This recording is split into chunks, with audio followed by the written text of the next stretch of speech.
Salut à toutes et à tous, bienvenue pour ce nouvel épisode du No Limit Natty Podcast, du coup le neuvième épisode de la série. Encore une fois, extrêmement content de vous retrouver sur YouTube et sur Spotify. Comme d'habitude, ben voilà, ça fait bien, bien maintenant plusieurs podcasts qu'on arrive à vous apporter de la valeur sur plusieurs sujets qui touchent au bodybuilding. On a souvent fait des sujets assez directs avec le bodybuilding et aujourd'hui, ça sera encore une fois le cas. D'abord, euh, je vais du coup définir le sujet du podcast qui sera les techniques d'intensification, voir un peu ce que l'on en pense, à quel point on pense que c'est quelque chose d'utile qui peut vous aider à progresser ou non. Mais d'abord, salut Flo, comment tu vas? Est-ce que ça va bien aujourd'hui et ben, comment tu le sens, tout simplement? Écoute, j'ai l'impression que je me sens un peu mieux que toi, visiblement. Je parle pas Oui. en tout cas avec le nez et j'ai pas l'air d'être. Du moins, je ne suis pas malade, je touche du bois, mon bureau est en bois, donc je touche du bois pour ça. Je pense qu'effectivement, avec les températures qui redescendent un petit peu, c'est possible que tu t'es fait avoir, ça arrive malheureusement. Ici, il fait pas si chaud que ça. J'avais discuté avec quelqu'un qui était en Belgique et il avait la même température que moi, un truc comme 18-19, et je crois que c'est plus ou Ah ouais. moins ce qu'il fait actuellement. Il y a un petit. Ouais, c'est pas incroyable. Le matin, quand je sors marcher, quand il fait encore nuit, il faut. Après, c'est parce que je suis assez frileux, mais tu vois, il faut deux bonnes couches plus une bonne veste, tu vois, minimum pour moi. Donc c'est quand même. Il fait froid, enfin, il fait froid. Il fait pas super super chaud. Il y a la salle, c'est pas trop un souci de s'entraîner avec un suite par exemple, sachant qu'il n'y a pas forcément la clim. Ouais. Mais sinon, ouais, de mon côté, ça va. Écoute, et comment ça va du tien? Je crois qu'on a un nouveau décor encore une fois aujourd'hui, si je dis pas de bêtises. Le micro voyage énormément, il est chaque fois placé ailleurs. Là, j'ai mon petit setup, j'ai un nouveau setup. En plus, j'ai fait une vidéo YouTube il y a hier ou avant-hier et j'ai dit, je suis sûr que Flo il va dire ça pendant le podcast, que le décor a de nouveau changé. Non, là, c'est bon, je me suis fait un petit setup, le bureau et tout, le micro posé. Donc Nickel. là, ça bougera plus. Mais oui, sinon, ça fait un petit moment là, ça doit faire plus de 2 semaines où je suis bien enrhumé. Le seul moment où je suis pas enrhumé, c'est à la salle. Donc tant mieux. Mais, euh, mais sinon, là, pour discuter, même pendant les checks et tout, c'est quelque chose d'assez complexe. Mais on va le faire comme d'habitude. Ouais, Tout, ça ça. t'oblige à faire des pauses. T'as pas de bande nasale là. Il paraît qu'avec les bandes nasales, ça permet de respirer un peu plus fort Et et ben, c'est pas trop un souci. J'ai jamais testé, j- mais ouais, j'y ai pensé. Et je me suis dit à quel point ça va m'aider ou pas. Mais c'est vrai, j'y ai pensé. Mais là, j'ai pu tester plein de trucs en pharmacie, ça marche pas. Ça marche pas. Je suis enrhumé. ouais, le Condamné à truc être. c'est que si tu respires un peu trop fort et que tu te retrouves à avaler un truc un peu gluant là, bien coincé dans ton nez, je pense que ça va être encore un peu pire. Bien pire Ouais, même. ouais, clairement. Du coup, sujet du podcast, les techniques d'intensification. Qu'est-ce qu'on en pense? À quoi ça sert? Et est-ce qu'on en a pas mal dans nos entraînements ou dans les pros que l'on met en place? Euh, Moi, je suis pas fan. Je pense que j'ai pu le dire sur les réseaux, sur mon YouTube, sur Insta. Je suis pas fan hardcore des techniques d'intensification. Je trouve que c'est quand même utile. Je pense que t'es un peu comme moi sur le sujet. C'est utile d'en placer dans les trainings, que ça soit euh, pour quelqu'un qui est surtout pour les personnes expérimentées et des personnes qui ont notamment des points faibles à développer. Je pense à, par exemple, mes biceps ou mes quads, où on sait, par exemple, que c'est un focus que l'on doit essayer de développer. Et ça peut être intéressant des fois de mettre des techniques d'intensification de manière modérée, mais j'en suis pas fan dans le sens où je mettrai jamais une prog qui va être axée sur des techniques d'intensification pour ramener de l'intensité. J'ai réfléchi à ça hier et je me disais, on appelle ça technique d'intensification. Au final, euh, est-ce que réellement la technique d'intensification est là pour te ramener de l'intensité dans ton training? Je pense pas. Je pense que ça va te permettre de rajouter du volume, te rajouter ouais, euh, du volume et du stimulus sur le muscle, mais pas de l'intensité même dans ta séance, parce que c'est pas parce que tu vas enchaîner des supersets, par exemple, que ta séance va être plus intense que si tu enchaînais simplement des exercices. Euh, Donc, ouais, je suis pas fan. Je sais pas ce que t'en penses, toi. Je pense que il faut pouvoir en placer ou non. Ça peut être intéressant d'en placer, mais il faut pas se forcer à vouloir en placer dans une séance, tout simplement, soit pour la rendre complexe et que ton client ou que toi tu dises, OK, là j'ai mis des choses assez exotiques en place, c'est sûr que ça va marcher mieux parce que j'y ai réfléchi un peu plus. Là, mon muscle il va être choqué ou là, le client, il va voir que j'ai mis plein de petits trucs qu'il n'a pas l'habitude, qu'il n'avait pas l'habitude de voir, etc. Et du coup, ça montre que je m'y connais. Souvent, je trouve que même que ça prouve que ton plan de base n'est pas si bon que ça. Si tu dois rajouter des techniques d'intensification pour que la personne sente du pump, sente de la sensation, ait l'impression d'être fatigué ou ait l'impression tout simplement d'évoluer parce qu'il est très pump à la fin de la séance, je pense que c'est simplement que ton agencement, ton volume de la séance, l'agencement des exercices n'est pas si bon que ça dans la séance en elle-même. Donc, j'en suis pas fan hardcore, mais ça peut être bon, notamment sur des personnes expérimentées qui ont des focus ou alors qui ont vraiment des problèmes de temps, tout simplement, dans leur séance et qui peuvent pas se permettre de faire des séances trop trop longues. Je vois ça ouais, de plusieurs manières. Je pense que peut être intéressant pour ceux qui écoutent et qui savent pas forcément ce que c'est de définir effectivement une technique d'intensification et qu'est-ce que ça peut être du coup. Pour le coup, effectivement, une technique d'intensification, ça va être le fait de pouvoir. Alors, dans le nom, c'est assez drôle, c'est intensification, mais je pense pas que ça met plus d'intensité. C'est juste effectivement de pouvoir mettre plus de volume, plus de focus sur une zone, sans pour autant ajouter énormément de volume. Genre maximiser, on va dire, un travail par exemple sur les ischios, sans faire par exemple 6 ou 7 ou 8 sets. On voit ça comme ça. Mais effectivement, si tu mets plus d'intensité sur ces techniques d'intensification que tu mets d'intensité sur un set classique, donc par exemple tu as 8-10 et tu vas de ta première à ta huitième ou dixième à l'échec avec le plus d'intensité possible, bah, ça te rapportera pas plus. Ça, c'est le premier point. Donc en gros, pour moi, effectivement, les techniques d'intensification sont là pour ajouter du volume sans que pour autant ta séance, elle dure une plombe. Ça peut être une bonne chose également pour gagner du temps. Je pense par exemple au superset, ce genre de choses-là, qui peut être une bonne chose.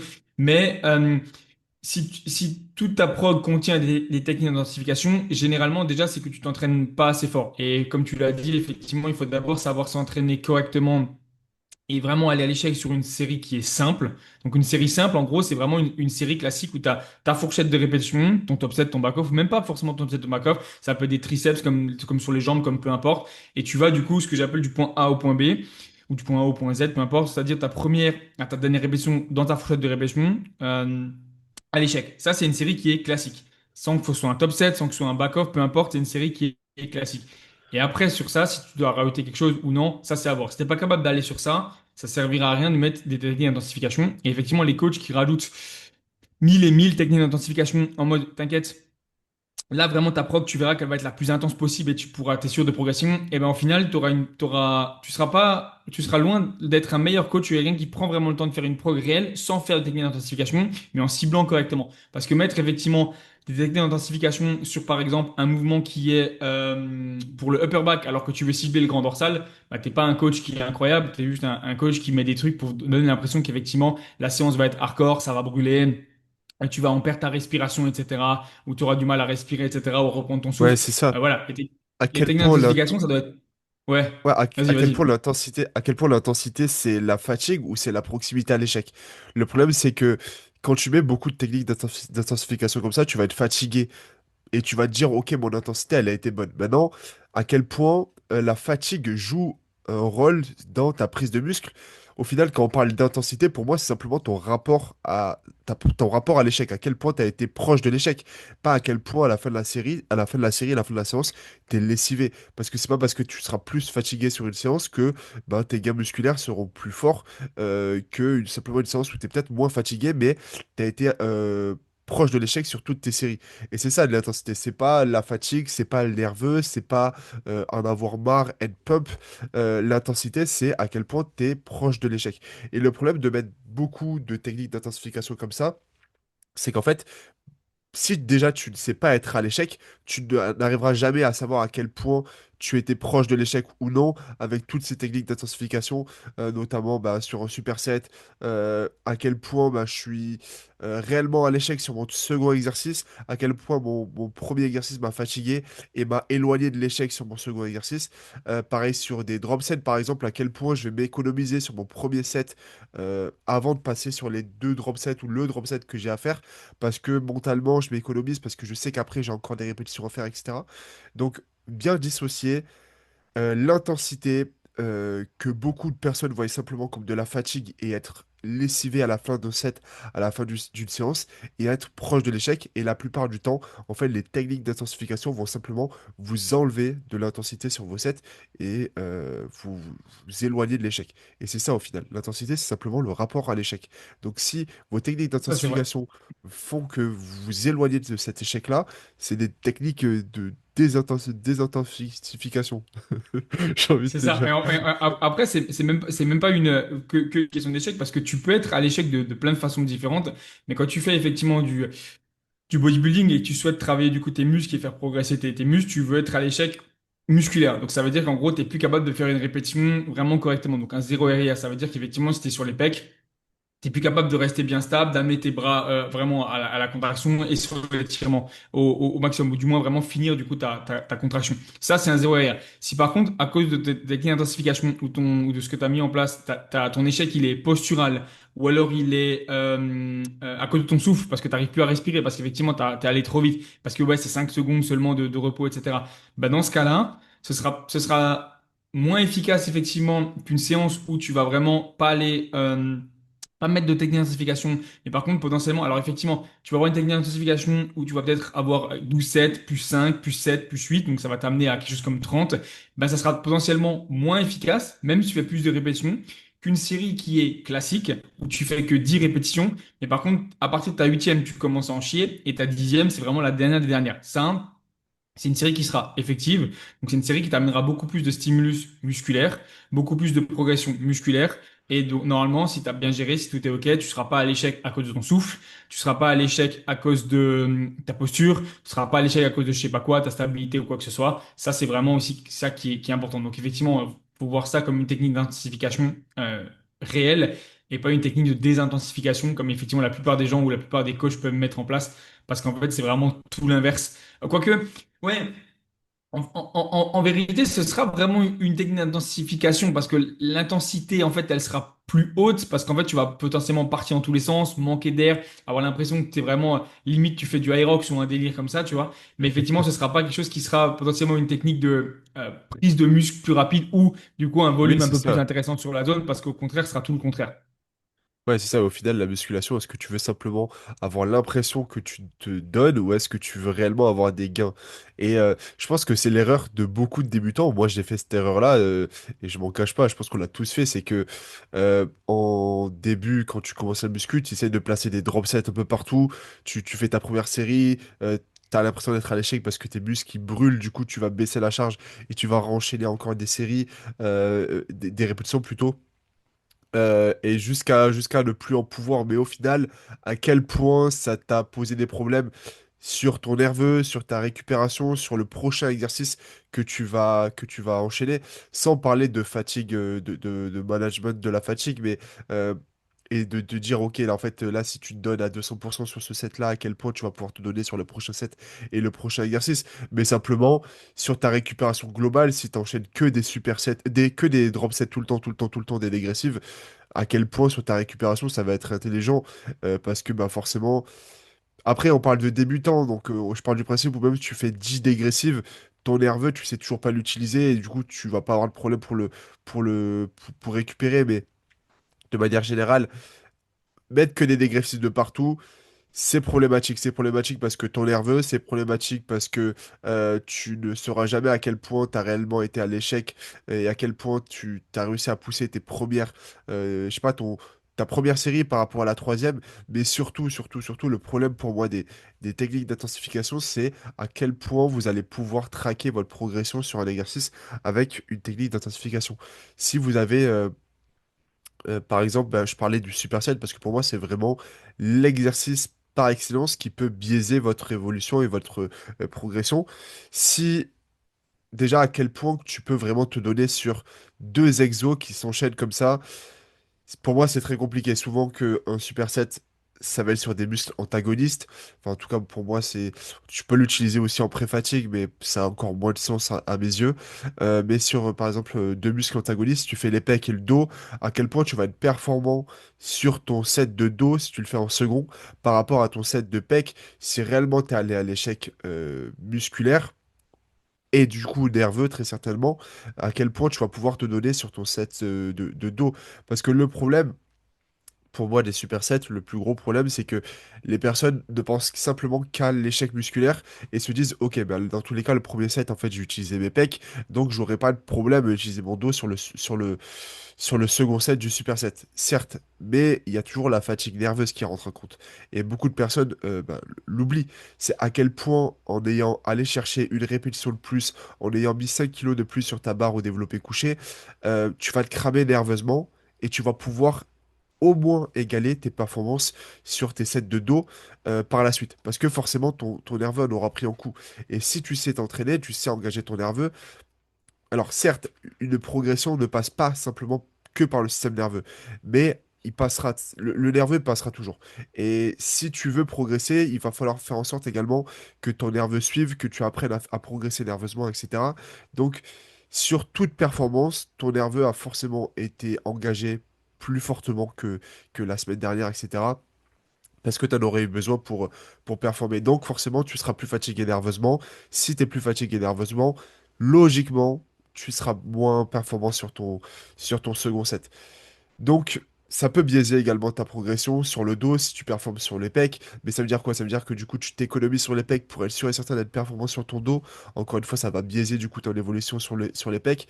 Et ça, c'est super set, mais c'est pareil au niveau des... d'autres techniques d'intensification à quoi je peux penser les répétitions, par exemple, aidées. Ça, je sais qu'il y a pas mal de personnes qui aiment ça. Je pense aussi aux rest pause involontaires, chose que je vois beaucoup, c'est-à-dire des personnes qui vont poser leurs répétitions. Par exemple, je pense à du hack ou à de la presse. En haut du mouvement, ils vont pas enchaîner leurs répétitions. Ils vont poser à chaque fois qu'ils vont arriver en haut du mouvement, ils vont poser, ils vont prendre leur souffle, etc. Ils vont poser 2 3 secondes et ils vont enchaîner les répétitions comme ça. Au final, c'est du rest pause qui est potentiellement même pas conscientiser, mais tu en fais, à quel point tu peux traquer ta progression sur ce genre de répétition ou même sur du respose. Peut-être simplement que tu es resté plus de temps en haut ou tu as fait plus de répétitions posées. C'est pas pour ça que finalement tu auras gagné du muscle. Et ben, ça peut être sur les resposes comme ça peut être sur plein de techniques d'intensification. Vu que forcément tu vas avoir plus de variables à ta disposition, parce que tu as des techniques d'intensification, à quel point tes variables ont été les mêmes d'une séance en séance, d'une semaine en semaine, et à quel point réellement tu as progressé, ou tu as pris plus de temps de repos, ou tu as pris plus de temps au haut du mouvement, etc., etc. Ouais, Donc c'est ça. c'est pour ça aussi que j'en suis pas Du coup, fan, et notamment pour les débutants. ouais, c'est ça. Et puis, comme tout, comme technique d'identification, comme progression, il faut savoir le quantifier. Donc, effectivement, si en fait, t'es pas capable, comme tu disais, de le quantifier ou de noter réellement ta progression, bah, ça t'apportera pas forcément grand-chose. Et du coup, ça en vient aussi au sujet qui est assez intéressant. Et c'est pas juste, j'ai du mal à, j'ai du mal à progresser. Ok, je vais juste simplement rajouter du coup un set de plus ou un drop set de plus ou une technique d'intensification pardon en plus. Parce que du volume en plus, ça voudra dire aussi derrière potentiellement de la fatigue en plus et du coup une récupération qui devra être plus importante. Donc normalement, effectivement, si tu rajoutes du volume à un endroit, bah, faudra potentiellement en enlever un autre. Parce qu'il y a un moment où en fait, ton corps arrive à ce qu'il peut supporter et tu peux pas te permettre. Et il n'y a aucun intérêt de mettre comme on a déjà parlé dans un podcast, des volumes tous les 2 semaines, 3 semaines. Donc en fait, toute technique d'identification doit être réfléchie et c'est pas, ok, je vais mettre un peu plus de volume ici et comme par magie, je prendrai plus de muscles. Non, il faut vraiment voir aussi ce qu'il y a avant et est-ce que tu en as vraiment besoin. Donc, technique d'intensification, placement déjà, savoir le placer dans la séance. Il n'y a pas forcément d'endroit défini.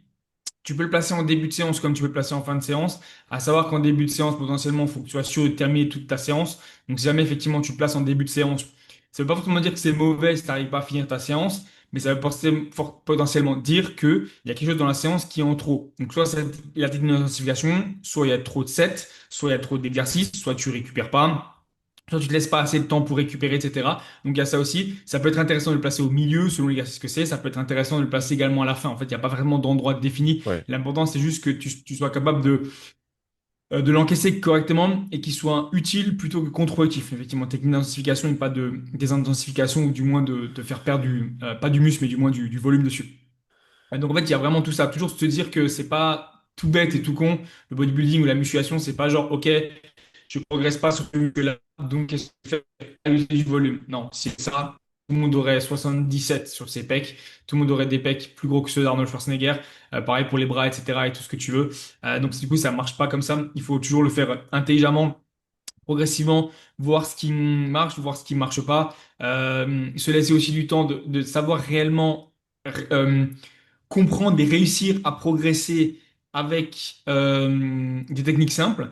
Après, ça peut être des fois intéressant, et je peux le comprendre effectivement pour certains coachs, certaines personnes qui ont peut-être du mal à aller vraiment loin dans l'intensité et qui arriveront du coup à aller un peu plus loin dans l'intensité grâce au drop set. Tu vois, le drop set, ils vont vraiment réussir à aller à l'échec, etc. Donc en soi, là, le drop set peut devenir intéressant parce qu'en fait, leurs seules séries vraiment à l'échec seront celles sur le drop set. Mais c'est pas pour autant que je trouve que c'est quelque chose de bien. Tu vois, au contraire, il faudra plutôt apprendre vraiment à la personne à dire, OK, bah là, donc prends le temps de regarder les vidéos d'exécution, prendre vraiment le temps de regarder du début jusqu'à la fin. C'est pour ça qu'il y a des coachs, etc., qui écoutent ou même des personnes. Ne négligez pas les vidéos d'exécution. Ne faites pas des retours le plus rapidement possible sans checker les vidéos d'exécution. Prenez le temps, la première, plus ou moins au milieu, plus ou moins la dernière. C'est ce que tu disais, effectivement. Tu peux regarder la première répétition, ok, elle est bien. Tu peux regarder la dernière, ok, elle est bien. Mais entre-temps, effectivement, la série a duré 1 minute, c'est très bien, le temps sous tension. Mais en fait, c'est une rep, une pause, une rep, une pause, une rep, une pause. Comme on voit souvent sur le hack squat, est-ce que la personne met le plus lourd possible? Mais ça, généralement, ça va t'apporter rien de plus parce que si tu es là sur ton hack squat et que tu mets 4 plaques, donc ça paraît lourd, tu vois, si c'est sur un Technogym ou un Matrix. Et par contre, que tu fais une rep, une pause, une rep, une pause, comparé à quelqu'un potentiellement qui va faire autant de reps que toi, voire même peut-être un peu plus, avec potentiellement que 2 plaques de chaque. Mais par contre, qui aura potentiellement que un rest pause, voire deux sur une répétition sur une série de 10, bah c'est certain qu'il aura beaucoup plus de muscles à la fin que la personne qui aura, même si elle a mis 4 plaques, même si c'est la tension mécanique. Et la tension mécanique, c'est bien, mais il y a aussi le temps sous tension qui s'applique. Et au-delà de ça, tu vas créer aussi beaucoup plus de connexions nerveuses. Tu seras capable aussi d'aller dans un effort qui est beaucoup plus difficile. Donc, tu seras potentiellement capable de chercher des grinds beaucoup plus épiques au fur et à mesure du temps parce que tu sais réellement quand vraiment c'est difficile et quand ça l'est pas. Et une personne qui met 4 ou 5 plaques sur un hack squat, mais qui fait, allez, peut-être pas 70 parce que c'est pas possible, mais en tout cas énormément de rest pause, ben, il aura pas autant de résultats que quelqu'un qui met moins, effectivement, et qui fait potentiellement pas ou peu de rest pause. ouais, Donc, en fait, il y a vraiment ça. Être sûr aussi avant de placer des techniques d'intensification, bah déjà que tu sais bien t'entraîner, c'est une chose déjà. Que tu sais mettre l'intensité, c'est une bonne chose aussi, mais tu peux très bien aussi savoir, on va dire, t'entraîner ou savoir ce que c'est vraiment s'entraîner toi l'intensité sur un mouvement qui est mauvais. Ça, c'est possible en soi, tu vois. Donc là, il faudra aussi s'assurer que ton mouvement, déjà, dans un premier temps, etc., il est bien, que tu sais t'entraîner globalement. Donc, mettre dans l'intensité, à faire un bon mouvement, gérer correctement tes charges, etc. Et ne pas que s'entraîner avec l'ego. Donc ça, ce sera aussi une chose à prendre en compte avant de potentiellement mettre des techniques d'intensification, peut-être j'ai du mal à le dire, c'est fou, qui ne seront potentiellement bah, pas du tout utiles, au contraire, qui seront juste plus fatigantes qu'autre chose et qui t'apporteront pas plus, en fait, parce que tu as l'impression que ça, beaucoup de personnes ils ont l'impression que ça leur apporte plus et ça leur apportera plus. Parce qu'effectivement, c'est un peu le principe que je t'expliquais avant, c'est qu'en fait, c'est le seul moment de leur séance où réellement ils seront à l'échec.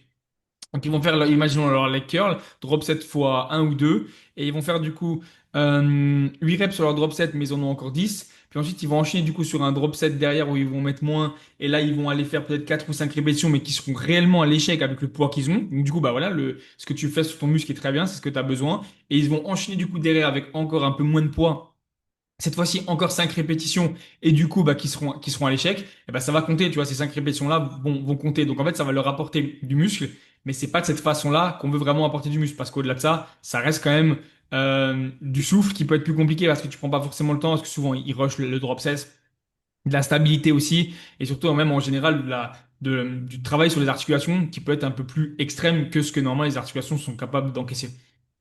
ouais. Je suis d'accord avec toi, et même pour on va dire, les répétitions trop posées en haut du mouvement, c'est des erreurs, je pense, que beaucoup font Et ça se ressent sur le physique. Je sais que c'est quelque chose que je pouvais faire, notamment sur mon hack ou sur ma presse auparavant, avant qu'on commence à travailler ensemble. Et je le voyais on le voit sur l'évolution de mes cuisses. Bien sûr, il y a eu du travail, il y a eu du volume, il y a eu du temps qui a été mis à disposition pour faire évoluer mes quads, mais il y a aussi à quel point j'ai changé mes techniques, j'ai changé ma manière de faire, et on le voit tout simplement. Si tu fais une répétition que tu poses en haut, que tu refais une répétition que tu poses en haut, au final, est-ce que tu as fait une série de 10 ou est-ce que tu as fait 10 séries de une? Forcément, la différence, elle est Ouais. complètement différente. C'est complètement différent. Pourquoi dans une prog, on te met une série de 10 et on te met pas 10 séries de une? Ben, il y a une raison. Donc, au final, si tu transformes toutes tes séries de 10-12 en 12 répétitions de une, tu n'auras jamais les mêmes gains musculaires. Tout simplement parce que ton nerveux, sur une répétition, tu peux l'engager énormément. Donc, alors certes, tu vas cramer ton nerveux, mais sur 12 répétitions d'affilée, tu ne pourras jamais engager autant ton nerveux que sur une répétition, une après l'autre. Et au final, ton nerveux, alors certes, ça va t'aider à progresser, mais le nerveux peut aussi te poser des problèmes sur ta progression, notamment sur des points faibles. Si tu pousses simplement avec ton nerveux et tu pousses simplement parce que tu es extrêmement fort, à quel point tu vas réussir réellement à recruter ton muscle, ou est-ce que simplement tu as poussé avec toute ta force sur le moment même et tu vas renchaîner cette performance sur 10 répétitions. Donc, faut bien se concentrer sur pousser avec le bon muscle, pousser avec la bonne technique, etc. Et pas simplement pousser comme un fou, pousser comme un barbare sur une répétition et le répéter sur 10 répétitions.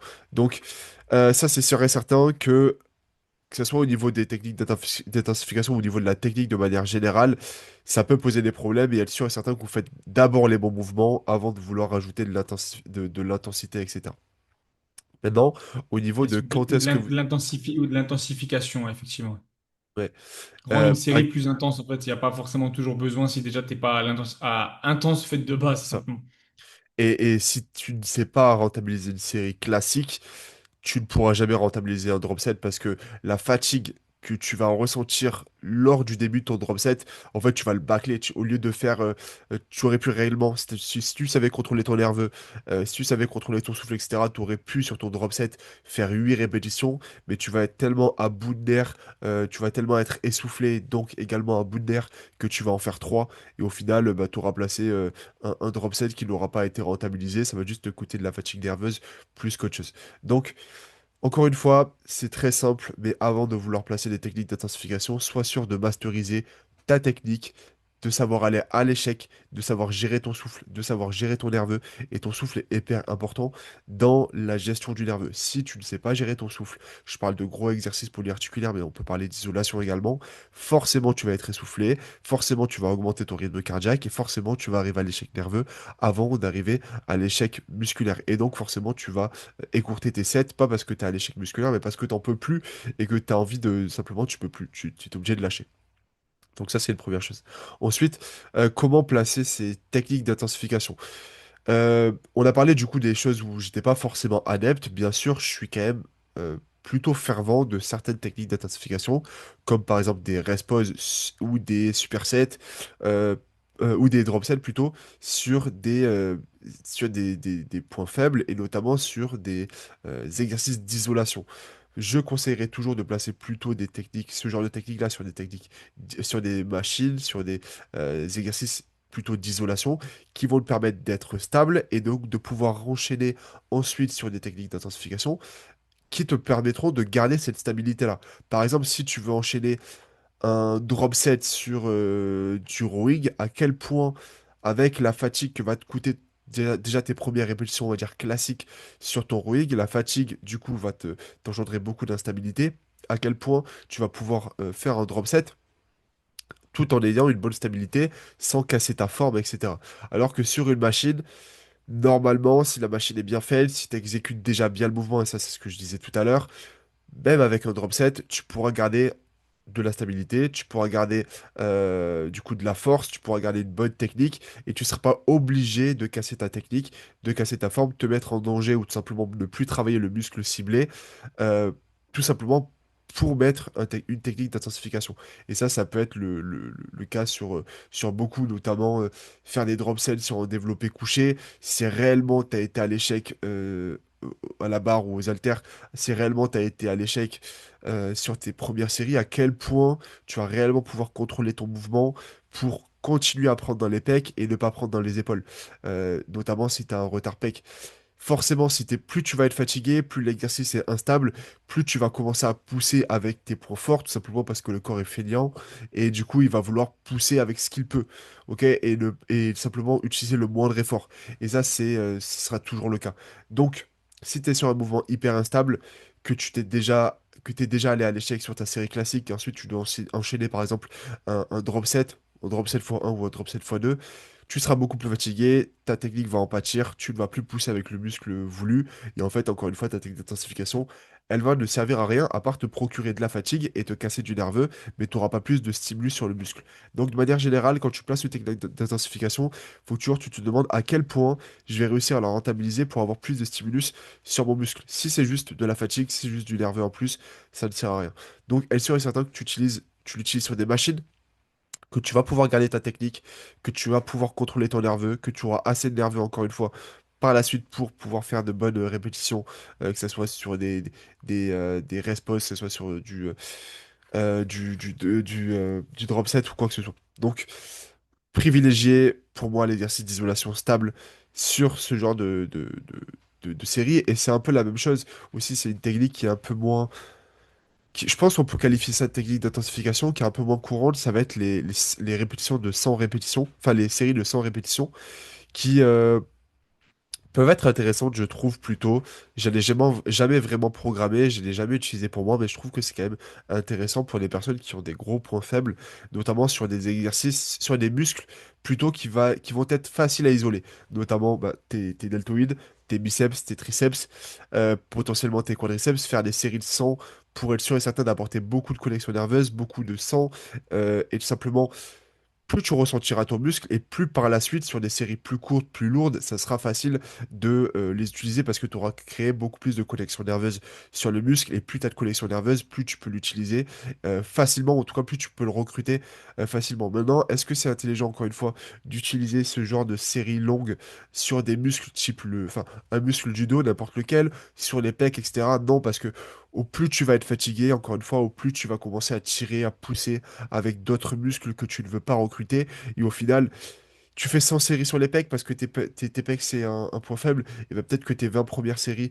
20 premières répétitions, je veux dire, vont être efficaces sur tes pecs, vont être vraiment sur tes pecs. Et les 80 dernières, tu vas pousser avec tes triceps, avec tes épaules.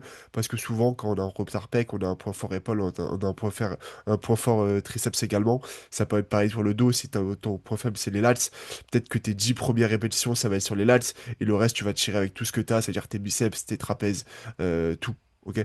Donc, encore une fois, elle serait certaine d'utiliser ce genre de techniques d'intensification qui vont vous pousser, ca- malgré tout.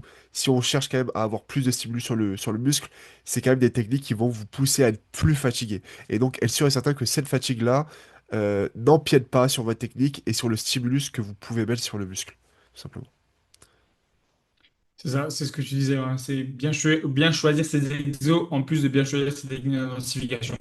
Et pour les séries de 100, on en parlait dans un précédent podcast, je m'en souviens effectivement.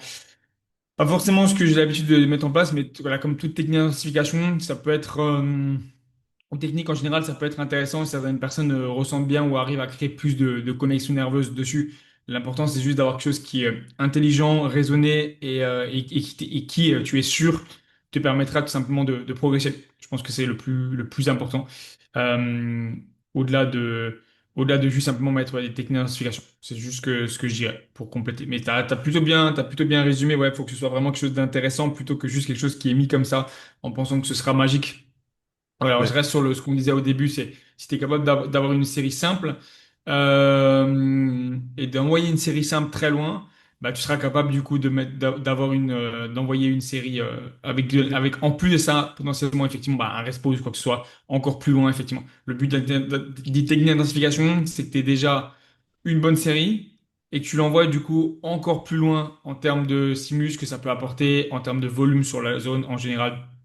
Voilà, choisir un muscle dont tu as vraiment besoin et savoir que potentiellement, si celui-ci est sollicité, bah, il faudra potentiellement mettre un autre un peu moins sollicité et ça reste du bodybuilding et pas du power. Donc on ne veut pas pousser avec tout ce qu'on a ou Ouais. au détriment de la forme. On veut vraiment être sûr que tu tires ou que tu pousses ou que tu recrutes réellement le muscle ou les muscles que tu veux, plus que, alors si l'isolation, bien sûr, c'est le muscle que tu veux, plus que recruter potentiellement les bras sur le dos, par exemple, ou ce genre de choses-là. Ouais, Ou ça même reste du les épaules. bodybuilding. Ouais. Comme tu l'as dit, ça reste du Exact. bodybuilding. Le but, c'est pas de pousser un point A d'une charge de point A à un point B. Ça va être de savoir exactement comment tu vas le pousser, comment tu vas le tirer et avec quoi tu vas le pousser, avec quoi tu vas le tirer. Ensuite, euh, ensuite il va aller de ce point A à ce point B, mais finalement, c'est vraiment comment tu le fais et avec quoi tu le fais. Et pas simplement chercher à bouger un poids, tirer un poids le plus fort possible et le plus vite possible également. Euh, Je pour pense que... Ouais, ouais, ouais, non, vas-y, dis-moi si t'avais encore autre chose. c'était J'ai une... surtout pour qui aussi, parce qu'on n'en a pas forcément dit pour qui. Pour moi, les techniques d'intensification, j'en ai Ouais, un tout petit peu parlé au début, mais pour qui ça peut être intéressant? Ça peut être intéressant encore une fois pour des personnes qui ont des points faibles. Ça peut être intéressant pour les personnes qui n'ont pas beaucoup le temps de s'entraîner, parce que comme on l'a dit, ça va surtout vous rajouter du volume en fait sur vos muscles plus que réellement de l'intensité. c'est ça. Donc par exemple, si t'as pas le temps de faire deux sets sur ton leg extension, par exemple mettre un set avec un drop set ou deux drop sets, alors potentiellement ça va pas te rajouter autant de volume que si tu rajoutais deux sets. Cependant, ça va quand même te rajouter du volume et ça te prendra beaucoup moins de temps que de mettre deux sets. Et également, même sur ta fatigue générale nerveuse, tu vas avoir l'impression que ça t'a tué beaucoup plus de faire un set avec deux drop sets. Au final, sur ta fatigue générale nerveuse, faire un set avec deux drop sets sera toujours moins fatigant que faire deux sets si déjà tu sais t'entraîner à l'échec. Donc deux sets classiques poussés à l'échec seront toujours plus fatigants que un set poussé à l'échec avec une technique d'intensification, peu importe laquelle. Donc ça peut être intéressant pour les personnes qui n'ont pas beaucoup de temps, pour être sûr et certain de mettre quand même assez de volume sur un groupe musculaire. Ça peut être intéressant pour les personnes qui ont des points faibles, encore une fois, parce que tu vas augmenter le volume. Tu vas potentiellement augmenter la congestion, tu vas augmenter la connexion nerveuse parce que ça va sûrement, toutes les techniques d'intensification finalement te poussent à faire des séries plus longues, que ce soit avec des drop sets, que ce soit des rest pauses, etc., etc. Donc qui dit série longue dit beaucoup de pump, dit beaucoup de ressenti et ça te permet par la suite soit par la suite dans la semaine, par la suite dans ta progression ou par la suite dans la séance, de pouvoir recruter ce muscle-là parce qu'il sera déjà gorgé de sang, parce que tu auras déjà pas mal de connexion nerveuse. Donc pour moi, c'est vraiment soit pour une personne qui a un point faible, ou une personne qui a pas beaucoup de temps, ou une personne qui n'aime pas s'entraîner longtemps aussi. Mais dans les autres cas, si tu as le temps, si tu as pas forcément un énorme, énorme point faible, entraîne-toi de manière classique, tu auras de bien meilleurs résultats. Ouais, les techniques d'intensification, c'est pas forcément le plus optimal. Mais des fois, quand t'as pas forcément trop le choix, c'est toujours mieux que de pas s'entraîner ou effectivement, potentiellement d'arriver en retard au travail ou Au de taf, ouais. splitter en deux si t'as pas forcément le temps. Donc, ouais, dans ces cas-là, ouais, je trouve ça très, très intéressant et effectivement, ce sera une bonne chose. Ouais. Et du coup, ouais, je trouvais un truc qui pouvait être intéressant pour ce podcast-là, ça aurait été de faire, alors un peu comme la dernière fois, pas besoin de faire un top 3 dans le genre top un 2 3 médaille d'or, médaille de bronze, médaille d'argent ou médaille d'argent, médaille de bronze, mais plus un peu des top 3 de techniques d'identification que on pourrait mettre en place. On aime bien aussi en général, parce qu'en général, quand tu mets des choses en place que t'aimes pas, bon après, en soi. Ouais, si ça peut fonctionner sur quelqu'un, même si t'aimes pas trop forcément, en soi, ça peut être une bonne chose, mais plutôt des identifications on peut mettre en place, ou du moins que, voilà, peu importe, ça se trouve, on n'aura pas les mêmes, et qui peuvent être aussi intéressantes. Je te laisserai commencer. Je pense que ça peut être pas Ouais, mal de, j'ai pensé à ça un peu comme on avait fait pour les athlètes. Je crois que c'était plutôt cool. Peut-être qu'on va même pas en créer, mais en donner vocation, en mettre à des personnes dans des suivis, pourquoi pas. yes. Du coup, le premier qui me vient en tête, une que j'ai l'habitude de pas mal le placer, ça peut être des rest pause. Des rest pause, encore une fois, comme je l'ai dit, des petits muscles, type les deltoïdes ou même les biceps. Mais j'ai plus tendance à le placer sur les épaules, parce que je trouve que les épaules répondent très bien à beaucoup de volume. Du coup, le simple fait de euh, pouvoir simplement reprendre. Enfin, la fatigue que va t'engendrer une série à l'échec sur les épaules sera pas la même forcément que la fatigue nerveuse va t'engendrer. une série à l'échec sur les quads. Donc forcément, le temps de récupération que tu vas mettre sur une série, par exemple, d'élévation à la machine, sera beaucoup, beaucoup plus court que le temps que tu vas mettre pour récupérer d'une série de hack squat.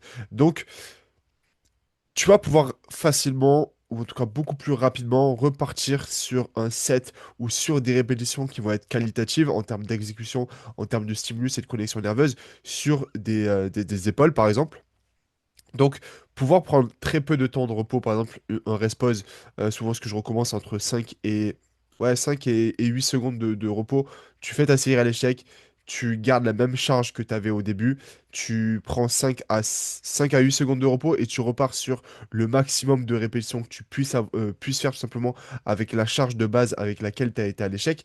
Euh, Tu pourras facilement le faire sur des petits muscles comme ça, sur les deltoïdes, un muscle que tu vas pouvoir facilement isoler. Donc, être sûr et certain que ensuite, tu engages simplement tes deltoïdes et pas un autre muscle comme tes biceps, tes triceps, etc. Si tu gères déjà bien ta technique, bien entendu, parce que tu peux très bien tricher avec tes trapèzes, mais ça, tu vas très bien pouvoir tricher avec tes trapèzes également sur ta première série de base classique. Donc si tu maîtrises bien ta technique, le fait d'avoir un petit muscle comme ça qui va pouvoir récupérer assez rapidement, ça peut être intéressant de placer des rest pause comme ça pour mettre plus de volume, mettre plus de... Enfin simplement encore une fois, mettre plus de connexion avec ton muscle parce qu'il sera plus gorgé de sang, parce que du coup tu auras plus de sensations sur des petits muscles comme ça.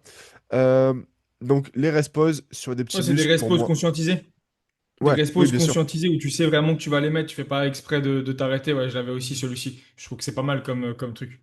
Même en Moi respose j'aime bien. fois 2 ça te permet d'aller un peu plus loin dans l'effort sans, en mettant déjà à l'échec en fait sur ta première série, puis ensuite aller à l'échec sur celle d'après. Et ouais, Ouais, effectivement. En fait, ça, c'est ouais, ça. respose fois 2 tu reprends gentiment ton souffle et tu repars. J'avais la même, effectivement. Respose, tu peux pouvoir un fois 2.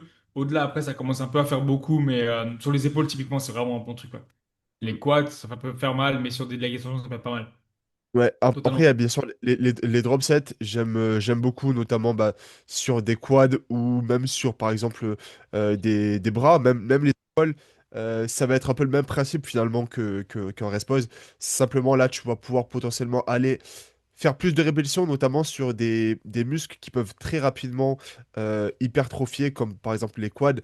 Ça peut être très compliqué de faire assez de répétitions sur du rest pause pour pouvoir rentabiliser cette technique d'identification sur les quads. Parce ils vont rapidement, du coup, ce que je disais, c'était hypertrophier, rapidement congestionner, c'est le mot que je cherchais. Et donc, par exemple, ensuite, tu pourras plus du tout faire deux, trois répétitions avec la même charge, tout simplement parce que tu seras trop gorgé de sang. Donc, baisser un peu les charges, ensuite pouvoir, du coup, faire à peu près 6 à 10 répétitions, c'est souvent ce que je te préconise sur un drop set, sur un rest pause, etc. Ce sera beaucoup plus facile sur des muscles comme ça qui congestionnent beaucoup plus que rester sur des rest pauses.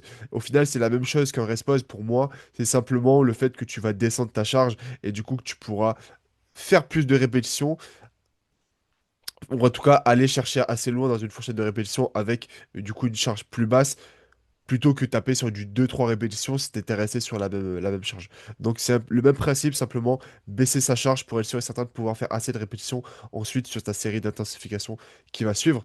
Une autre technique que j'aime bien également, ça va être les supersets, encore une fois dans une optique de gain de temps ou dans une optique, par exemple, si tu es sur la prog d'une bikini, d'une wellness, etc., que tu veux lui mettre du volume sur les bras, tu sais que c'est pas la chose qui va être à prioriser, par exemple, dans sa prog, parce que c'est pas ce que l'on demande forcément pour une bikini. Pour autant, quand même, pour avoir un physique et pour avoir un haut du corps qui est harmonieux, elle aura besoin d'avoir des triceps et des bras. Au lieu de perdre du temps, et ouais, c'est ça, surtout perdre du temps, perdre de l'énergie, etc., à mettre un set de biceps, un set de triceps, euh, de manière classique et devoir les enchaîner, on va dire de manière classique, tu peux placer un superset biceps-triceps, tout simplement parce que elle n'a pas forcément besoin de mettre énormément d'intensité dessus. En tant que tu as du volume dessus, tu vas quand même progresser. Alors peut-être ce ne sera pas la manière optimale sur laquelle tu vas progresser, mais ça suffira tout simplement pour avoir ce que l'on veut, parce que c'est pas le focus que l'on demande, et je préfère mettre notre énergie, notre temps sur le bas du corps, sur sur les épaules, qui seront des points bien plus valorisés. Et au final, c'est ce que l'on cherche en bikini ou même en wellness d'une certaine manière, plutôt que mettre toute notre énergie, mettre une séance complète sur les bras ou mettre trop de volume, ou mettre plus trop de temps sur les bras, chose qui au final ne sert pas forcément à grand-chose. Donc, placer ce genre de superset-là en fonction des objectifs, ça peut être intéressant. Si ton muscle est quand même important d'un point de vue santé, d'un point de vue harmonie, placer un superset dessus, tu auras du volume, tu auras du stimulus dessus, tu auras de la progression, ton muscle va grossir, potentiellement pas autant que si tu plaçais un set après l'autre, mais est-ce que c'est finalement quelque chose de très grave dans notre cas? Pas forcément. Donc, selon ton objectif, placer un superset sur des muscles qui sont un peu pas à délaisser, mais qui sont pas forcément notre priorité, ça peut être intéressant pour du coup pouvoir placer réellement de la priorité sur un muscle. Parce qu'encore une fois, si tu places tous tes muscles en priorité, tu auras zéro priorité. Donc être sûr et certain de avoir réellement des priorités sur des groupes musculaires et du coup accepter soit des fois de pas du tout avoir de volume sur certains groupes qui sont soit trop en avance, soit pas du tout notés, on va dire, d'un point de vue juge, ou simplement placer voilà, ce genre de techniques qui pourront te permettre quand même d'avoir du volume sans perdre trop de temps. 100% d'accord. Plutôt d'accord avec cette identification-là. On en a une du coup en commun que tu avais dit, c'est la rest-pause. J'avais marqué rest-pause x2, mais voilà, rest-pause x1, rest-pause x2. Quand vraiment c'est un rest-pause qui est ouais, conscientisé et que tu le fais vraiment parce que c'est dans la prog. J'avais mis comme technique d'intensification moi en second. Alors pareil, c'est pas forcément en deuxième place, mais en tout cas, je l'avais noté. C'est du coup le poser. Donc avoir des reps en posé, je trouve ça assez intéressant sur pas mal de points et pas mal de moments.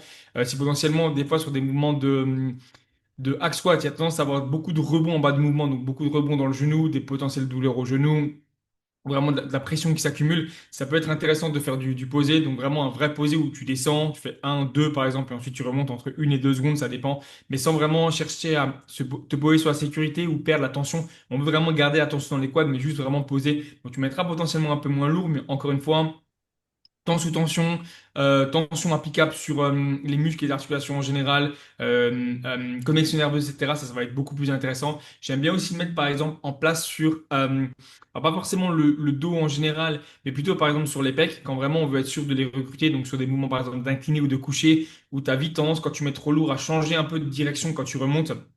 Là, le but, c'est vraiment d'arriver en bas du mouvement, de garder vraiment la tension 1 à 2 secondes et de repartir vraiment en étant sûr que tu restes vraiment dans cet axe de travail sur les pecs. Quand tu ne veux pas forcément avoir de machine, par exemple, ou que tu as du coup des haltères, ça, c'est assez intéressant. Ou alors sur machine, hein, parce que c'est assez simple. Vraiment imposé, comme tu pourrais poser par exemple sur un squat, etc. C'est assez facile à mettre en place sur quasiment un peu tous les exercices. Un peu tous les mouvements, un peu tous les focus, etc. En général, peut-être certains sont plus intéressants que d'autres. Vraiment poser, par exemple, des triceps sera peut-être pas aussi intéressant parce que la tension que tu vas appliquer sur tes coudes, elle sera peut-être pas aussi importante que la tension que tu vas appliquer, par exemple, sur les épaules avec un coucher ou les genoux avec un mouvement de squat, par exemple. Et le dernier point du coup que j'avais mis, que j'aime bien aussi mettre en place, c'est pas forcément très connu, c'est pas forcément ce que je mets tout le temps, mais je trouve ça aussi pas mal, encore une fois, pour emmagasiner de la tension, soit à la contraction, soit à l'étirement. Et du coup, avoir un peu plus de temps à l'étirement ou à la contraction, c'est du coup faire ce que moi j'appelle une demi-rep. Donc en gros, 1,5 rep en gros. Donc en gros, tu as une rep complète plus une demi-rep qui te fait du coup une répétition, une rep complète, une demi-répétition qui te fait une deuxième, etc., etc. Donc en gros, par exemple, pour donner l'exemple sur un leg extension, si tu veux accentuer vraiment le travail à la contraction, tu vas démarrer du coup ton leg extension, tu vas faire ta première jusqu'à la moitié, tu vas redescendre jusqu'en bas, tu vas remonter jusqu'en haut, ça va te faire du coup une rep. Donc du coup, tu auras une demi-rep à la contraction, tu reviens en bas, tu as une rep complète à la contraction, etc. Tu peux faire ça typiquement également aussi sur un mouvement de pec deck. Pareil, tu arrives sur ton pec deck, tu vas jusqu'à la moitié à la contraction, tu reviens jusqu'en haut et tu vas du coup jusqu'en bas. Donc, t'as une demi-rep sur la contraction, tu l'as aussi du coup sur l'étirement, puisque tu dois retenir quand même ton excentrique, hein, on veut quand même quelque chose de Ouais. contrôlé. Donc, ça te permet de gagner du temps un petit peu dans les deux phases. Et si vraiment maintenant tu veux, par exemple, prioriser peut-être l'étirement, bah, du coup, sur ton pec deck, ce que tu vas faire, c'est aller jusqu'à la moitié au niveau de l'étirement, revenir jusqu'au milieu et aller jusqu'en haut sur l'étirement, etc., etc. C'est un petit peu la même chose, tu peux l'avoir dans les deux cas. Je trouve ça assez intéressant, facile à mettre en place, assez safe, assez ludique entre guillemets, tu vois, c'est même assez intéressant parce que tu arrives à gorger aussi pas mal de sang et c'est quand même quelque chose qui est plutôt pas mal sans que ce soit quelque chose de trop compliqué à mettre en place, sans que ce soit quelque chose de farfelu non plus comme on a pu dire et sans que ce soit quelque chose qui soit compliqué. Après, c'est Ouais, des choses qui sont potentiellement, effectivement, combinables. Après, certaines, après c'est un peu extrême si vraiment tu as besoin, ouais. ça commence à faire un peu beaucoup, mais tu as certaines aussi que tu peux combiner. Tu peux très bien combiner un rest pause. X2 avec du drop set si vraiment tu as besoin, etc. Mais pareil, à quel point tu t'entraînes déjà assez dur, à quel point ça va te fatiguer ou pas. Voilà. C'était les trois que j'avais en tête, que je trouve assez intéressants, que j'ai plus l'habitude effectivement de mettre en place peut-être un rest pause x2 et imposer une demi-rep, mais j'aime plutôt bien sur Ouais, un leg extension par exemple, c'est plutôt bien, t'arrives à aller loin dans l'effort et c'est c'est plutôt cool. c'est pas mal ce un demi-rep parce que déjà au niveau de la quantification de ta progression, bah, ça restera la même. Yep. Au final, c'est quand même une série. Simplement, bah, si t'es à l'échec sur je sais pas moi, 6 reps avec 6 reps avec demi-rep, bah, t'es à l'échec avec 6 reps demi-rep. Et tu sais que la semaine prochaine, tu dois faire 7 reps avec demi-rep. Au final, ça biaise pas ta progression et ton logbook. C'est simplement la Ouais. manière de faire ta répétition qui est différente. Et aussi, bah, du coup, comme tu le disais, tu peux soit doubler le temps sous tension d'étirement ou doubler le temps sous tension de contraction en fonction de ce que tu cherches, ce qui peut être plutôt vraiment intéressant. Donc ouais, je suis d'accord avec ça. J'ai pas l'habitude forcément de l'utiliser non plus, mais c'est quand même une très bonne technique d'intensification, comme tu le disais, ouais. Après, effectivement, au pire, effectivement, la demi-rep, peut-être que sur la première et les dernières, tu vas peut-être pas monter aussi loin sur l'extension, mais ça va jouer vraiment à quelques centimètres, voire millimètres, donc c'est pas non plus quelque chose de dramatique, comparé à effectivement un posé où tu peux vraiment poser, garder la tension, etc. quand tu arrives en bas. Mais voilà, j'aime quand même plutôt mettre ça au point. Il y a l'optimal, le suroptimal et le aussi qui te fait tenir une prog et qui te permet d'avoir quand même un volume qui est mis intelligemment. Et voilà les trois que j'avais. Totalement cool ce genre de choses. On a eu des questions, je crois, et des questions aussi de la semaine Excellent. dernière. Yes.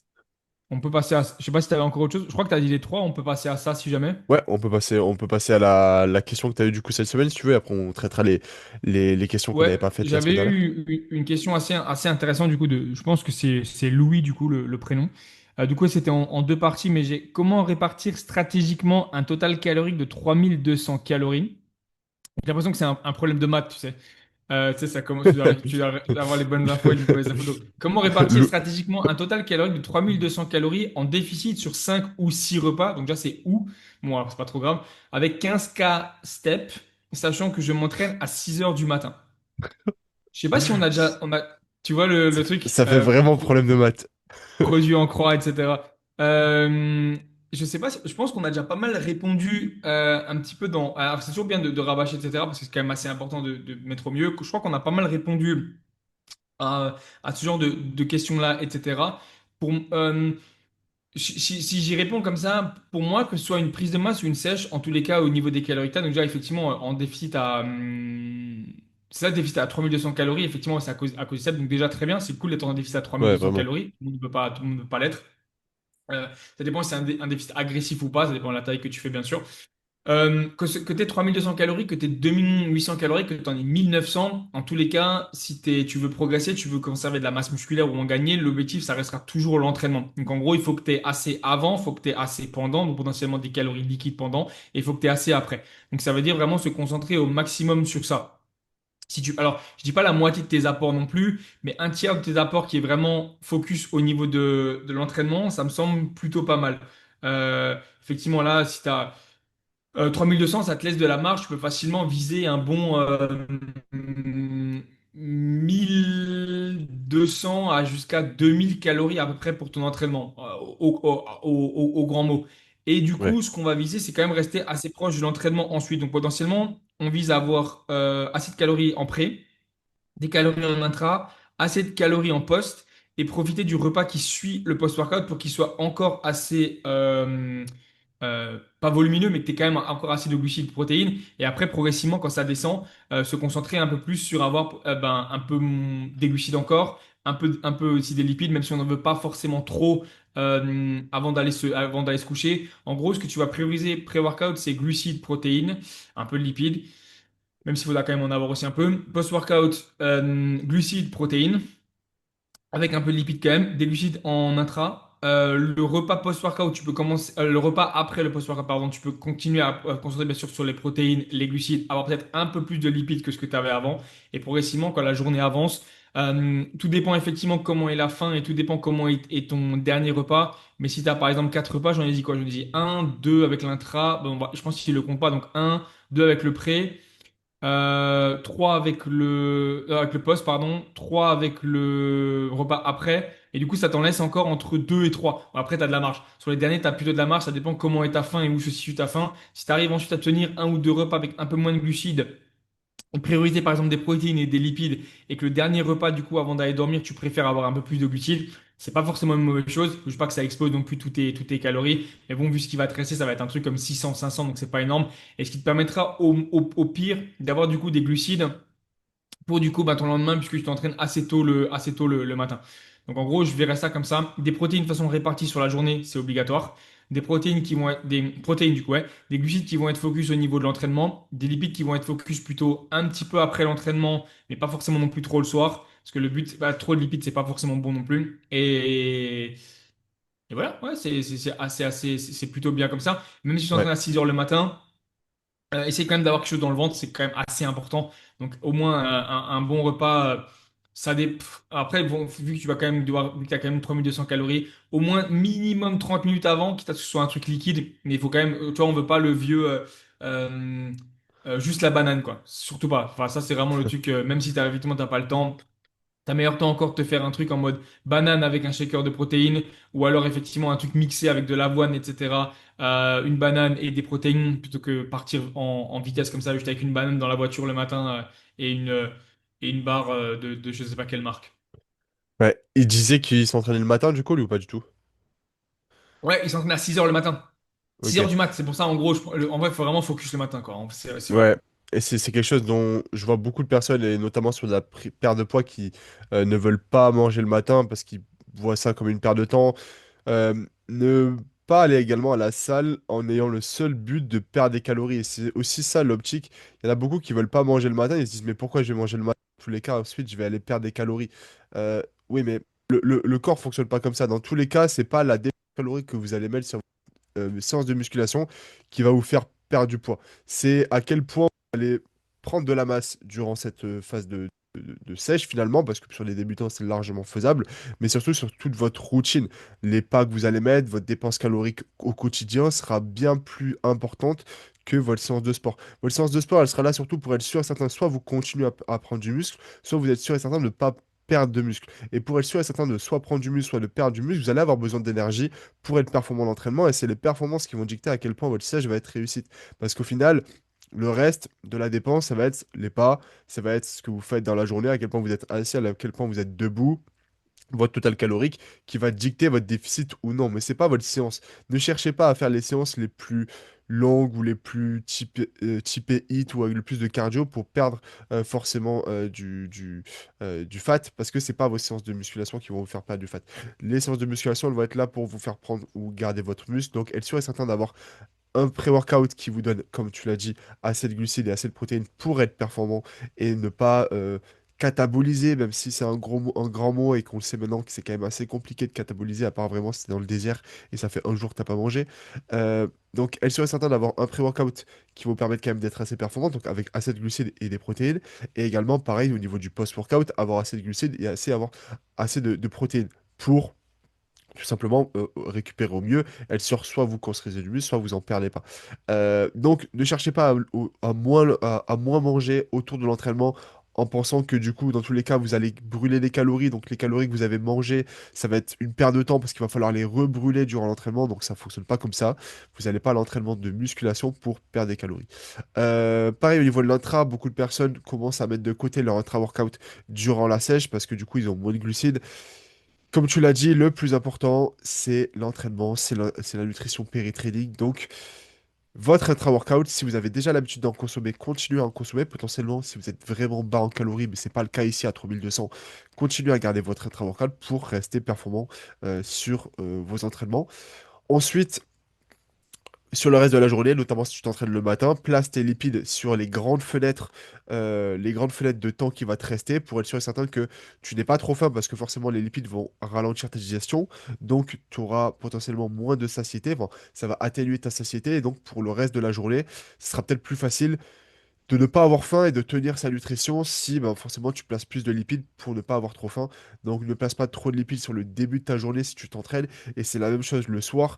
Si vous entraînez le soir, ben, gardez vos lipides le matin à midi pour être sûr et certain que sur ces grandes fenêtres, par exemple de 7h à 17h, ben, vous n'ayez pas trop faim parce que vous avez assez de lipides. Sur ces repas-là, si vous n'avez pas beaucoup de glucides, ne mettez pas de glucides, ok? Et gardez la plupart de vos glucides autour de l'entraînement, ça sera le plus important. C'est ça. Après, Et j'avais eu aussi une autre question. Tu fais plus trop de recettes, tu envisages ou plus du tout? Ça m'a fait assez rigoler parce qu'au final, j'ai jamais fait vraiment beaucoup de recettes. Je pense que ça doit être un peu à l'époque de la maïzena à la rigueur et des acras de thon, ce genre de choses-là. Mais j'étais effectivement un peu plus en prep. Et en prep, il tu as un s'y peu plus fout. d'envie aussi. Tu as un peu Il- plus envie de faire des trucs un petit peu différents avec le peu que tu as. J'avais vu Ouais. passer une story, je crois que c'était Adam Povey qui avait fait un whey past sur de la betterave. Je me suis dit, Waouh. bordel, il y a vraiment que en prep que tu peux faire un truc comme ça. Et non, enfin, j'ai jamais vraiment fait de recettes. Peut-être que ça me reviendra en prep, etc. On verra. Je sais pas si ça reviendra ou quoi. Mais en tout cas, actuellement, enfin, ce que je mange est assez simple et ça me convient bien. Si je devais m'amuser à faire des recettes avec les quantités des fois que j'aime, bah, en fait, ça serait vraiment super long. Et j'ai pas forcément le temps pour ça. En tout cas, Ouais, désolé. les posts Instagram riz saumon brocoli. Bon, pas sûr que ça vende À beaucoup, part mais faire gaffe à la présentation, ouais, c'est pas. Voilà, quoi. ouais, c'est la vie de Boji, ouais. Et je crois que j'avais un dernier truc à dire sur la diète, mais je sais plus ce que c'était, donc c'est pas forcément important. On va passer aux deux questions qu'on avait à traiter pour ce petit podcast. Du coup, c'était une question concernant du coup l'entraînement, on revient un peu plus sur l'entraînement plutôt que sur la diète. C'était faut-il conscientiser les mouvements? Exemple, se focus sur bouger que le coude sur un exercice de triceps. Toi, qu'est-ce que t'en penses? Est-ce qu'il faut vraiment conscientiser ton mouvement, t'imaginer dans l'espace, simplement pousser pour pousser? Je pense qu'on a tous les deux les mêmes réponses, mais tu peux commencer. Ouais, après, je pense que au fur et à mesure des podcasts, on a déjà donné un petit peu la réponse. En tous les cas, ton mouvement, il devrait être correct en fonction du muscle que tu veux travailler. Donc, correct pour chaque personne, ça dépendra. Il y a une part d'anatomie qui est normale, parce que c'est comme ça, tu peux pas faire autrement pour bosser ton triceps, parce que c'est la fonction de ton triceps. Après, maintenant, est-ce que vraiment il faut conscientiser au point d'être, par exemple, imaginons, super stable, euh, vraiment ne sentir que son triceps? Vraiment ne sentir que ses coudes, etc. De toute façon, la plupart des muscles, et généralement, quand tu vas les travailler, selon la charge que tu mets, par exemple les triceps, je sais que je vais vraiment les sentir à la fin sur la brûlure un peu, etc. Si je vais sur du 12 ou du 12-15, vraiment vers les peut-être 11, 12, 13, 14. Avant ça, je sens pas plus que ça mes triceps. Et pourtant, je sais très bien que je pousse avec mes triceps parce que je vois les vidéos, je vois les triceps activés, etc. Je vois effectivement que je suis bien stable.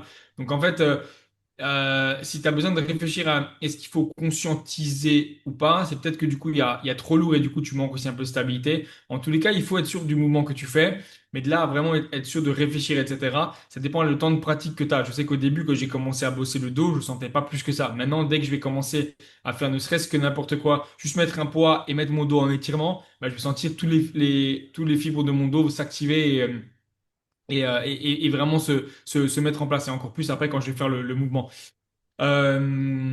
Il faut juste trouver à chaque fois un exercice qui te convient, un placement qui te convient. Éviter d'avoir des trop grosses douleurs, bien sûr, et y aller. En fait, le truc, c'est ça. C'est parce que des fois, si tu te poses trop de questions, bah, en fait, tu vas juste perdre du temps et c'est un peu comme tout. C'est un peu comme bah, lancer un business, se lancer dans le coaching, aider les gens, etc., créer sa chaîne YouTube, je sais pas. Au bout d'un moment, c'est juste y aller et pas forcément trop réfléchir. Et au fur et à mesure du temps, bah, tu te poseras plus du tout la question s'il faut vraiment ça ou pas. Il faut, bien sûr, être sûr de ce que tu travailles, mais de là à vraiment se concentrer à 100% et être sûr que chaque répétition soit vraiment connectée avec ton triceps.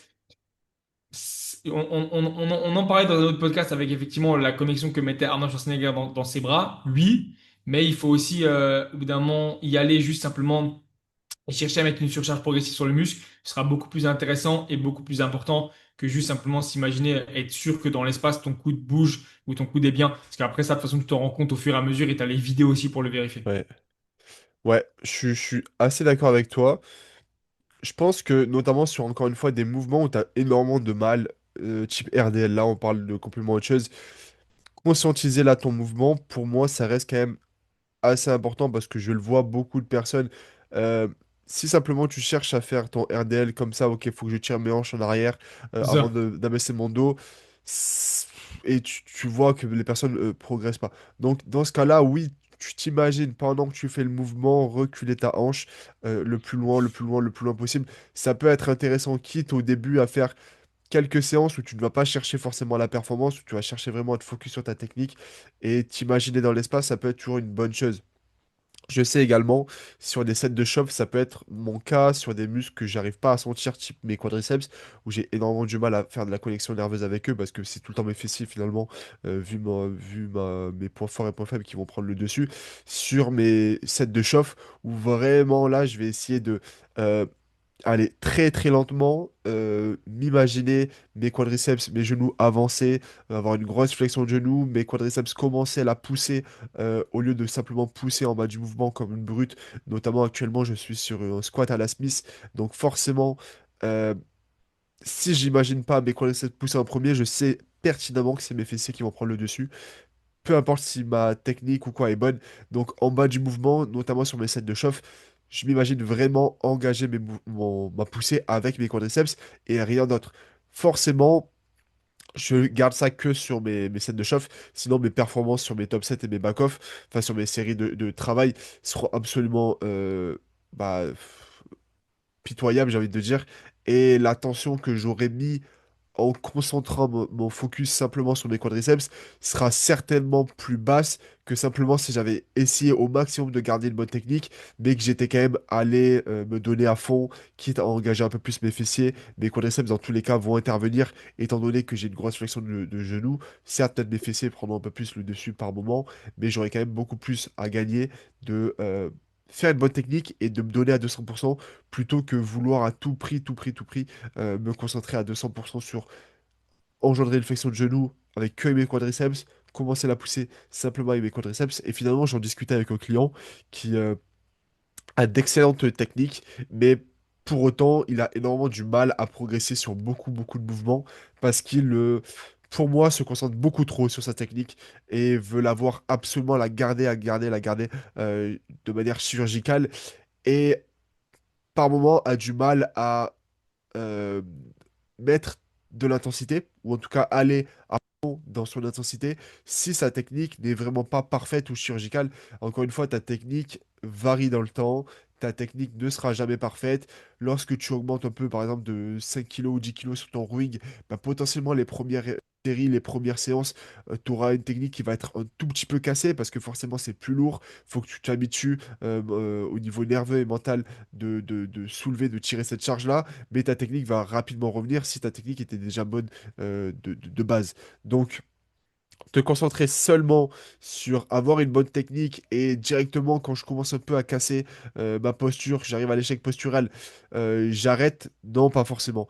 Donne-toi à 200% et une technique cohérente. Si tu as une flexion de coude, alors tu vas engendrer l'étirement sur tes triceps. Si tu as une extension de coude, alors tu vas engendrer de la contraction sur tes triceps. À partir de là où ton mouvement est cohérent, tu auras l'attention à l'endroit. Et encore une fois, tes sensations ne veulent pas forcément tout dire. Ok, la sensation que tu as sur le muscle, c'est pas parce que tu sens pas forcément ton triceps super super bien sur un set qu'il ne va pas forcément travailler. Si tu as la flexion de coude que tu veux, si tu as l'extension de coude que tu veux, si tu viens pas tricher avec d'autres muscles, avec ta posture ou quoi que ce soit, tu auras l'attention chercher forcément tout le temps la sensation, ça peut être une bonne idée sur certaines parties du corps, sur si tu n'as pas la technique et vraiment ta technique, tu n'arrives pas à l'avoir, alors oui, ça peut être intéressant. Sur des séries de chauffe également, ça peut être intéressant. Après, quand tu fais tes séries de travail, quand c'est le moment de se donner, ben, c'est le moment de se donner et trop penser, c'est aussi quelque chose qui freine pas mal les gens. Ouais, puis il y a des exercices qui sont plus faciles à conscientiser que d'autres. C'est clair que des Ouais, triceps, ça sera plus facile qu'un soulevé de terre, et même ce sera même trop dangereux de conscientiser un soulevé de terre comparé à juste exactement. simplement, tu es sûr du mouvement, tu y vas, tu tires, tu te poses pas de questions, tant que tu peux tirer, tu tires. Ce sera même ça aussi. Donc effectivement, voilà, ça dépend le mouvement en fait. Ouais. Seconde question, c'était comment développer le bas du corps si on a un bassin très étroit? Alors, le fait d'avoir un bassin large ou un bassin étroit, ça va avoir plusieurs conséquences. Plus ton bassin va être large, forcément, plus tu pourras avoir des quadriceps qui pourront s'insérer euh, bah, forcément beaucoup plus large sur ton bassin et donc avoir des quadriceps beaucoup plus forts. Plus tu auras également un bassin large, plus tu seras stable de par notamment tes insertions. Tu seras stable sur les mouvements, plus tu seras étroit, bah, plus forcément au niveau esthétique, potentiellement ça peut rendre bien sur certaines catégories ou de manière générale sur la ligne, mais forcément, c'est jamais tout blanc, tout noir. Tu seras forcément un peu plus faible sur des exercices de hinge, sur des exercices composés, etc. Donc ensuite, donc voilà, qu'est-ce que ça va engendrer? C'est surtout au niveau de ta stabilité et à quel point tu vas pouvoir développer de la force sur un exercice ou non. Si ton bassin est vraiment très très étroit et du coup tu te sens super instable sur des mouvements polyarticulaires, bah, potentiellement passer sur des mouvements plutôt d'isolation, histoire de déjà renforcer la zone avant de passer sur des mouvements polyarticulaires. Maintenant, est-ce que le fait de se sentir pas forcément super fort sur un exercice, ça va euh, jouer énormément sur ton développement musculaire? Pas forcément. Encore une fois, être fort et être musclé, ça va de pair, mais ça a ses limites. Je connais des personnes qui sont très forts et qui sont pas forcément musclées. Tu peux simplement le regarder avec des physiques de power. Et je connais des personnes qui sont pas forts et qui pour autant sont très musclés. Donc, être fort, c'est pas forcément ce que l'on cherche. Vouloir être fort sur tous les mouvements, ça peut potentiellement simplement te poser des problèmes au niveau également de la possibilité de surcharge progressive que tu vas te donner par la suite. Maintenant, est-ce que ta prog doit être différente entre un bassin étroit et un bassin large? Ça dépend. À quel point tu te sens à l'aise et en danger sur des mouvements polyarticulaires et des mouvements de hinge? Pour autant, pour moi, une prog ne doit pas non plus être totalement différente entre une personne qui aura un bassin étroit et un bassin large. Simplement adapter potentiellement l'ordonnancement des exercices pour te donner de la stabilité, te donner de la force, préparer par exemple ton bassin et tes hanches à être un peu plus fort sur un mouvement de deadlift. Après, ça va être surtout au niveau de tes leviers, tes points faibles et tes points forts que ça va se différencier sur ta prog. Mais ta prog ne doit pas être si différente que ça. Alors potentiellement, tu seras un peu moins forte qu'une personne avec un bassin large sur un deadlift. Pour autant, si tu arrives à mettre de la tension comme il le faut, tu as une bonne technique, tu vas tout à fait bien évoluer. Donc, bassin large, bassin étroit, ça n'a pas énormément d'impact, selon moi, sur ton développement musculaire, simplement sur à quel point tu vas être forte et efficace sur un mouvement. Mais encore une fois, on parle de force, on parle pas forcément de développement musculaire. Ouais, se laisser du temps et s'entraîner sans trop se poser de questions, c'est comme quelqu'un qui a des clavicules étroites, bah qu'est-ce que tu fais avec quelqu'un qui a des clavicules étroites? Et alors ça dépend s'il y a l'objectif de compétition ou pas, mais je crois que la personne qui a posé la question, j'avais déjà pu discuter avec elle à l'objectif de compétition. Si quelqu'un veut Mm. concourir et il a des clavicules étroites, bah, qu'est-ce qu'on va faire? On va faire en sorte de tout ce qui peut le rendre le plus large possible, on va le bosser. Donc, matraquer le faisceau latéral des épaules pour qu'il paraisse un peu plus large. Bah, là, c'est un peu pareil. Tu as le bassin étroit, tant mieux, ça peut être bien pour certaines catégories.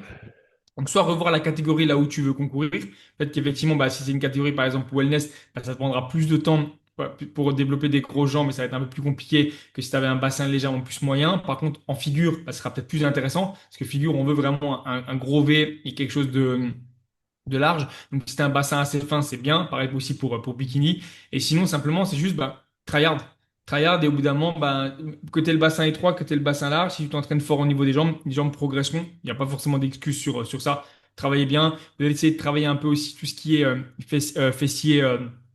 La partie un peu sur le côté, même si effectivement les abducteurs généralement ne sont pas forcément Technogym ou Hammer, etc., sont pas forcément les mieux sur ça, mais vraiment Mm. travailler un peu sur cet aspect-là et juste tryhard et se laisser du temps, parce que ça changera pas forcément grand-chose. Tu pourras quand même développer des cuisses, c'est absolument pas un problème là-dessus.